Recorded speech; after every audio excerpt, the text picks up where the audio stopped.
Hello kids, हमारी आज की स्टोरी है आलस्य का फल। एक बार की बात है, एक जंगल में एक हाथी, लोमड़ी और गिलहरी रहते थे। उन्होंने मिलकर एक बार खीरे की खेती करने का निश्चय किया। उस खेती के लिए ठीक मौसम आया। रात में ओस और दिन में ज़्यादा गर्मी। इस अच्छे मौसम में खेती करने के लिए ज़मीन तैयार की गई, अच्छी खाद लाई गई, क्यारियों में खीरे के बीज बोए गए। ये सारा काम हाथी और गिलहरी ने किया। लोमड़ी हाथ पर हाथ धरे बैठी रही। एक दिन गिलहरी ने लोमड़ी से कहा, तुम खेती के काम में हमारी मदद क्यों नहीं करती हो? लोमड़ी ने बहाना बनाया, सखी, मेरे सिर में कई दिनों से भयंकर दर्द रहता है। जब ठीक हो जाएगा तो मैं ज़रूर काम पे मदद करने आऊँगी। खीरे के बीजों में अंकुर निकल आए।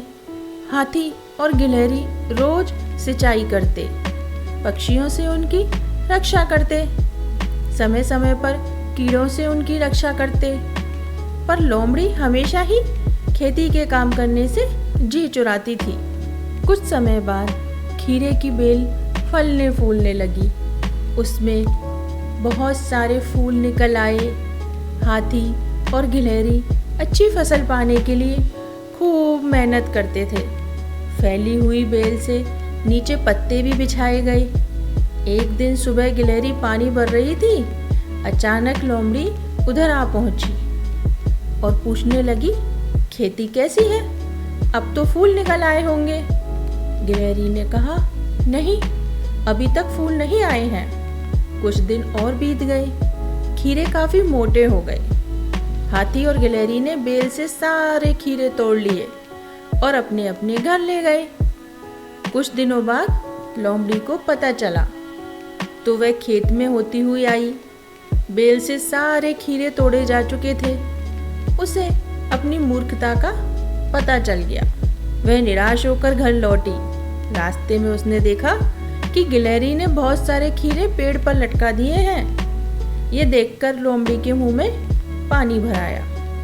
लोमड़ी ने गिलहरी से गिड़गिड़ाकर कहा, ओ मेरी प्यारी सखी, एक खीरा मुझे भी दे दो, मुझे बहुत भूख लगी है। गिलहरी ने मुंह बिचकाकर उत्तर दिया, अरे सखी, आलस्य का फल भूख और प्यास होता है, तो तुम इसका फल भोगो। बेचारी लोमड़ी पछताती हुई अपने घर लौट गई। सीख, आलस्य हमारा सबसे बड़ा शत्रु है। जो आलस करता है वो दूसरों का मुंह ताकता है। हमें कभी भी आलस नहीं करना चाहिए, क्योंकि आलस्य का परिणाम बुरा होता है।